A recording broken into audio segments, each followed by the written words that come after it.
किसी ने पूछा क्या लिखती हो, तो मैंने लिखा वो दर्द जो तुम कह न सके,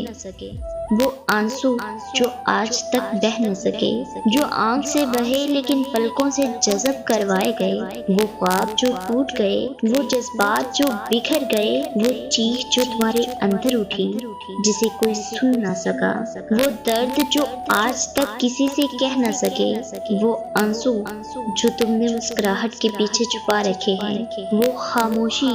जिसे कोई सुन न सका, वो तन्हाई जिसे कोई देख ना सका। मैंने तो बस दर्द लिखा था, लोग अपना अपना समझकर रोते रहे।